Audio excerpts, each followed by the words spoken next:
pessoal, sejam muito bem-vindos a mais um episódio do podcast BioBrasil Vet2Vet. Hoje vamos falar sobre uma situação que todo clínico já enfrentou, quando o PCR diz uma coisa, mas o paciente diz outra. Você já viu algum resultado positivo no laudo, mas o animal está assintomático? Ou, ao contrário, sinais clínicos claros, mas o PCR deu negativo? Vamos entender melhor como tudo isso acontece e como interpretar os resultados no dia a dia. Para isso, convidamos mais uma vez o professor Adriano Carrasco.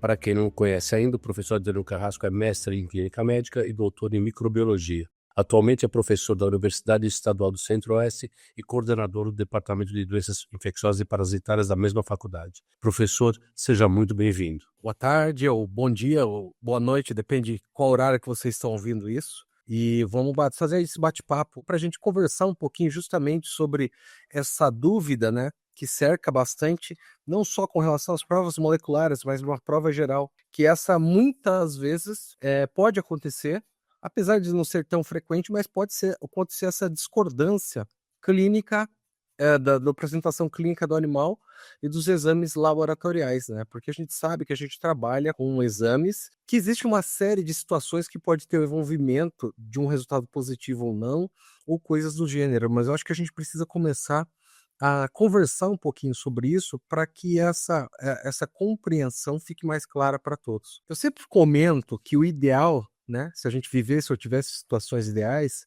seria sempre você ter em mãos uma prova diagnóstica, no caso de doenças infecciosas, obviamente, uma prova diagnóstica direta e uma indireta. Por quê? Porque a indireta, né, medição de anticorpos, você vai ter um filme da história do animal, né? Porque você tem uma memória imunológica ali, embora ela pode também ter alguns pontos que a gente precisa ter cuidado na sua interpretação, enquanto a prova direta você tem o momento exato da colheita daquela amostra. Só que nem sempre, né? E aí a gente pode falar desde questões técnicas até questões de custo para o responsável do animal, isso está disponível para a gente.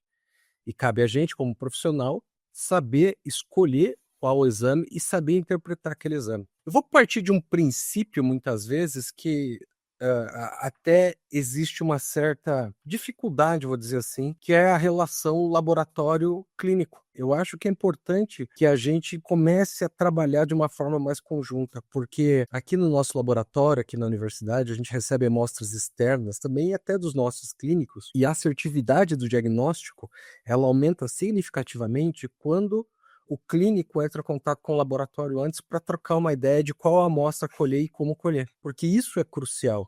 Isso é crucial e tem ajudado bastante a gente nesse direcionamento. A gente sabe que em muitos locais o clínico fica com receio de entrar em contato, às vezes o laboratório também não dá uma abertura muito grande, o clínico fica com medo, eu vou perguntar, ele vai achar que eu não sei, enfim, que eu não sei do que eu estou fazendo. E muitas vezes o laboratório não consegue atender de uma forma bacana também, mas eu acho que isso facilita para todos. A gente teve uma melhora significativa quando a gente começou a ter essa conversa mais direta, porque muitas vezes, e não é culpa do clínico, não é culpa do clínico, né?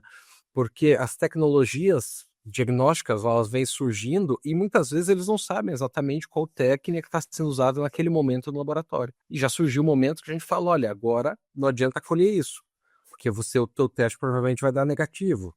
Colhe aquilo, busca isso, busca aquilo, compara com isso, compara com aquilo. E aí a gente consegue dar um suporte mais interessante. É crucial para que a gente comece a conversar sobre essa diferença, entender um pouco do momento de fazer da colheita e como fazer essa colheita. Só que para isso, esse contato ele é muito importante. A gente já teve situações aqui no nosso laboratório de receber determinadas amostras que não teria como você ter um diagnóstico positivo. Receber algumas amostras que, por exemplo, a pessoa colheu num tempo diferente de vir ao laboratório, porque o tipo e a característica da colheita vão interferir também. Então, eu acho que essa conversa ela é muito, muito, muito importante. Ela é muito importante para que a gente comece a entender esse ponto. Então, o conselho que eu dou para os dois lados, clínico, procure um laboratório que te dê suporte. E laboratório comece a ser o laboratório que você dá o suporte, que você vai começar a agregar mais clientes, né? É importante que a gente não se veja no mercado como inimigo. Esse é um ponto que eu acho crucial, porque às vezes você vai precisar de uma orientação ou outra. E às vezes é um detalhe bobo, sabe, gente? Por exemplo, aqui no nosso laboratório a gente faz cultura e antibiograma, mas a gente não consegue receber na sexta porque atrapalha a nossa logística. Então, se o clínico não procura a gente para saber se pode enviar amostra, a gente tem essa dificuldade. Então, veja, uma coisa simples de data pode interferir numa questão diagnóstica. Então, esse é o primeiro ponto que eu acho. A gente precisa ampliar essa conversa. Na sequência, um dos pontos que faz essa diferença também é o tipo de amostra e acondicionamento da amostra. Tá? A gente sabe que tem dificuldade, a gente sabe que os nossos pacientes, eu sempre brinco, né? O laboratório, coagulou uma amostra para o hemograma, aí você vai falar, putz, era um gato agressivo que foi super difícil de colher, como é que eu vou voltar a isso? Enfim, acaba gerando estresse no laboratório, para o clínico e tal, mas essa é o resultado, a assertividade. E quando eu falo um resultado, a assertividade do resultado, não estou dizendo que vai ser sempre sim, pode ser não. O resultado correto pode ser resultado negativo também, né? E a gente precisa se habituar um pouco também a entender o resultado negativo. A colheita da amostra é crucial para que a gente consiga ter uma interpretação mais clara daquele material. Só que para isso eu tenho que saber como colher e o que colher. E aí a gente entra no ponto, que daí esse é importante para o clínico, é entender qual é a suspeita que ele tem. Então, estou com a suspeita de tal agente, ótimo. Eu preciso entender como é o ciclo biológico desse agente e qual é a fase e qual é o momento que eu vou colher. Se eu quero, por exemplo, eu estou com a suspeita de leptospira e eu já estou com o animal já tem sinal clínico há mais de 15 dias, a chance de eu ter leptospiremia é muito baixa, então não adianta eu colher o sangue. Eu tenho que já ir para o outro lado, porque provavelmente, caso o animal seja positivo, isso é crucial, ele já está numa fase de leptospirúria. Então, eu preciso entender o ciclo dos patógenos, né, para entender, por exemplo, se é uma suspeita de uma doença viral, o animal está no pico febril, a chance dele estar na circulação é muito grande. Se eu estou pensando de um hemoparasita, ele já não está mais no pico febril, talvez seja interessante pensar em uma amostra das extremidades, onde você tem uma maior possibilidade de encontrar o patógeno. Então eu preciso, para isso, entender esse momento. E aí, no final de tudo isso, gente, eu como clínico e trabalhando no laboratório, eu não tenho como fugir da clássica que não bateu, né? É culpa de quem? Não é culpa de ninguém, porque eu sou sempre que vocês me ouvirem falar de diagnóstico, principalmente diagnóstico direto, vocês vão cansar de me ouvir, os meus alunos cansam de ouvir isso. Se você entra no mar com uma caneca, enche essa caneca de água e não vê peixe, quer dizer que no mar não tem peixe? Não. Às vezes, naquele momento, é uma amostra intermitente, né, de eliminação intermitente, você não conseguiu colher e faz parte do pacote. Então, primeiro, se você tem essa dúvida, converse com o laboratório, dependendo da técnica que eles utilizem, se você pode colher a amostra por 3 dias seguidos. É uma possibilidade. E trabalhar ela depois dessa forma. Se não tiver, tentar fazer uma avaliação clínica do animal. E se no final de tudo isso ainda o animal continuar positivo, vai aquela questão famosa que a clínica é soberana. Não está batendo... E já aconteceu aqui com a amostra do meu laboratório. E eu falo, gente, não é possível, é isso que está acontecendo e vamos tratar. E o animal melhorou.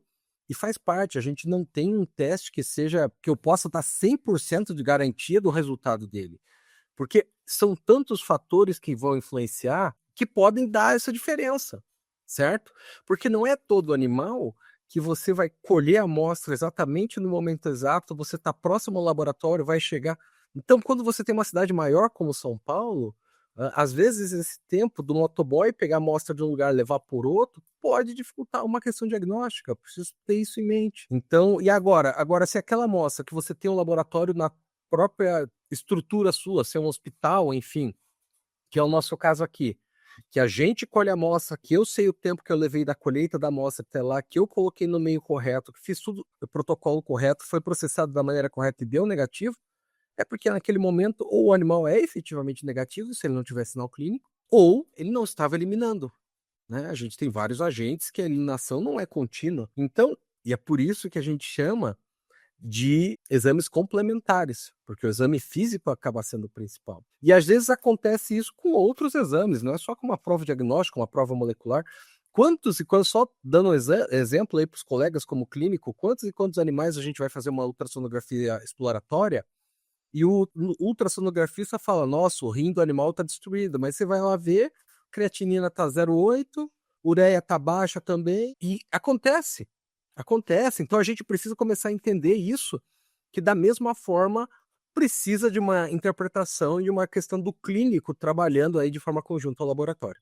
E no caso, professor, quais seriam as patologias que a gente teria que ter mais cuidado no momento da coleta em termos de período? Vamos lá, do nosso dia a dia aí que a gente tem, né, pensando de uma forma geral, a gente tem que ter muito cuidado, por exemplo, inclusive com a interpretação. Vamos lá, sinomose, principalmente se o animal está na fase nervosa. O animal na fase nervosa, talvez a viremia seja muito baixa na circulação, então corre o risco de você ter um falso negativo. Se porventura o animal não tiver nenhum tipo de secreção, nada, então a chance também de ter. Então você começa a ter essas dificuldades. Aí a gente parte para a possibilidade, o que é mais palpável nesse momento, ou menor chance de ter um falso negativo, seria a urina, que ela não é uma importante via de eliminação, mas é uma importante de eliminação do ponto de vista de contaminação, né?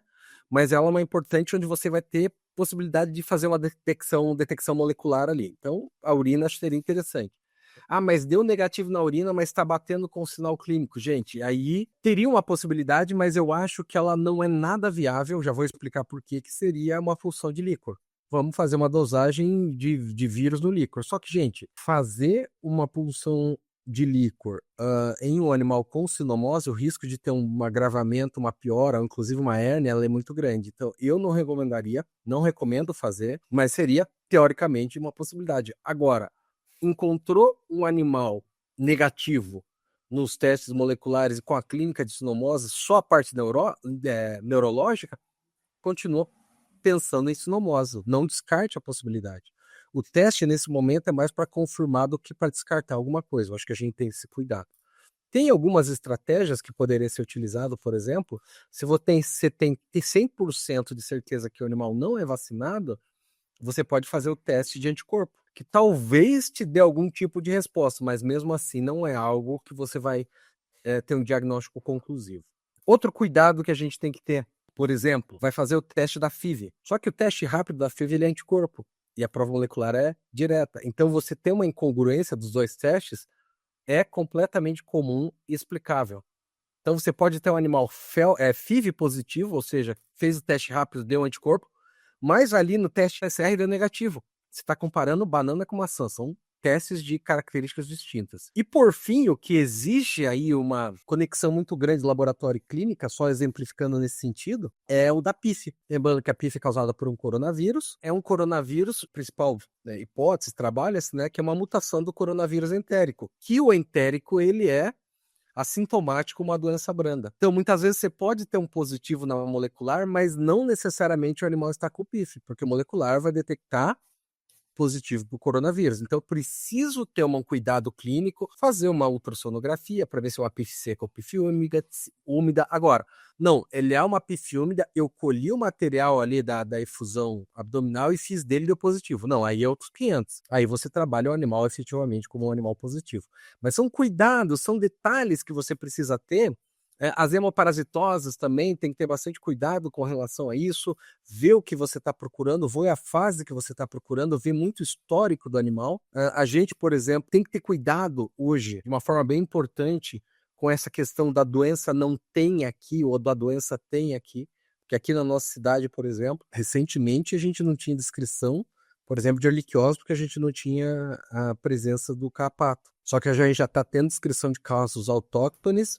Ainda não achamos o ripcéfalos aqui, mas isso também, como ele tem o ciclo ambiente, né, a gente não dá para ter certeza. E também é um animal com dirofilária que nunca foi para o litoral. Então a gente precisa começar a entender e levar isso em consideração também em todas as questões diagnósticas. E no caso da leishmania, professor? Aí o bicho pega.